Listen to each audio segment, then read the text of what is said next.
মৰাণৰ দিখাৰী গাঁৱত যোৱাকালি ভাদমহীয়া নামঘৰত আমাৰ পৰম্পৰা মতে যেনেধৰণে শৰাই সঁফুৰা আগবঢ়ায় তেনেধৰণে কেইবাঘৰ পৰিয়ালৰ শৰাই আগবঢ়াইছিল আৰু সেই শৰাইত থকা প্ৰসাদৰ পৰাই অনুমান কৰিছে যে বিষক্ৰিয়া হৈ আজি ৰাতিপুৱাৰে পৰা বহু লোকৰ মূৰ বিষ, বমি, জ্বৰ, ডিচেণ্ট্ৰি ইত্যাদিসমূহ হ'বলৈ আৰম্ভ কৰিলে আৰু পিছবেলাৰ পৰা তেওঁলোকক চিকিৎসালয়লৈ অনা হ'ল।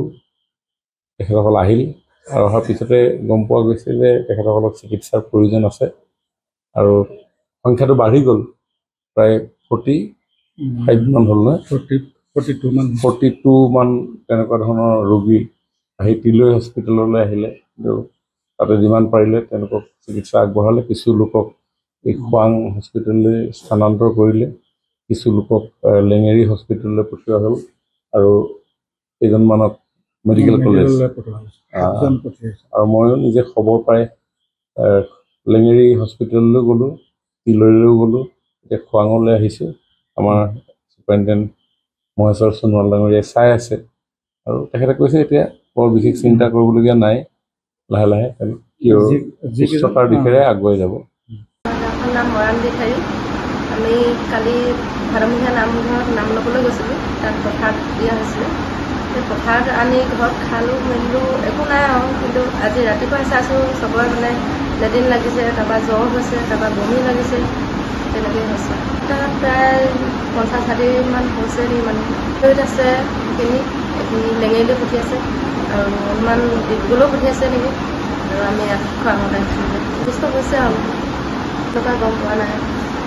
তাত দিছে খাইছোঁ আৰু বোলাকৈ কৈছে। এতিয়া নামঘৰতনো যোৱা নাছিলে তেনেকুৱাকৈ, সৰু ল'ৰা 3জনমানে গৈছিলে, কিন্তু ঘৰলৈ নিয়াৰ পাছততো চবেই খাইছে। ভাত আৰু কোনো নোখোৱা নাই, থকা কথা নাই। নামঘৰ প্ৰসাদ খোৱা ভাদমহীয়া নামঘৰ প্ৰসাদ খাই এনেকৈ ইমান দীঘলীয়া নামঘৰ। কিমানজন মানুহৰ ল'ৰা ছোৱালী কি টোটেলি 50জন মানে হ'ব। তিলৈত আছে বাকীখিনি, আমাৰ ইয়াতে 6জন চলি আছে। অলপ মহিলা আছে। লক্ষণটো মানে মাথাৰ বিষ হৈছে, জ্বৰ, বমি হৈছে, তাৰপিছত লেট্ৰিন হৈছে। গোটেইখিনি মানুহৰ হৈছে যেতিয়া সেইটোকে দৰৱ কৰা হৈছে। সেইটোতো প্ৰসাদ আৰু প্ৰসাদ হিচাপে খাইছোঁ আৰু আহিছে নামঘৰৰ পৰা।